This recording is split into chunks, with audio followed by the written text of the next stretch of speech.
André-François Bourbeau et Jacques Montminy s'apprêtent à être largués en pleine forêt sauvage. La folie de jeunesse. Moi, j'appelle ça une folie de jeunesse aussi, parce que faut être un peu fou pour faire ce genre de choses-là.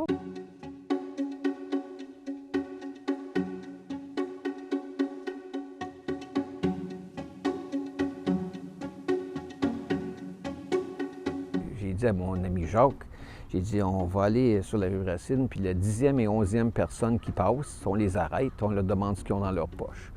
Et puis c'est comme ça qu'on va partir. Je me suis ramassé avec une paire de bottes de randonnée, une paire de jeans, un petit gilet, un petit manteau, et puis un trousseau de 5 clés, puis 19,78 dans mes poches dans un porte-monnaie, avec une photo de ma blonde. Et fait qu'on est parti comme ça. Et puis on a choisi un endroit sur la carte que le ministère nous avait dit qu'il n'y avait pas de chalet, qu'il n'y avait rien. Puis on a lancé un dard sur la carte.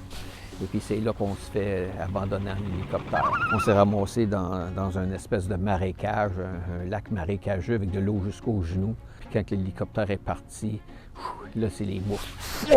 La plus grande angoisse du départ, c'est bien sûr d'allumer le feu, parce que le feu, c'est 95 % de la survie en forêt. Ça a pris 7 heures, au-dessus de 7 heures, à essayer sans que ça fonctionne, à faire de la boucane, mais le tison allume jamais.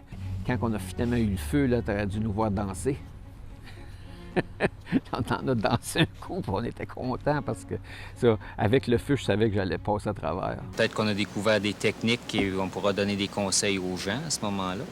Puis peut-être que ça sauvera une vie. On a fait tellement d'expérience de tout ça que c'est apprécié un peu partout. Puis ça rouvre la voie à plein de monde qui aujourd'hui en font de leur carrière.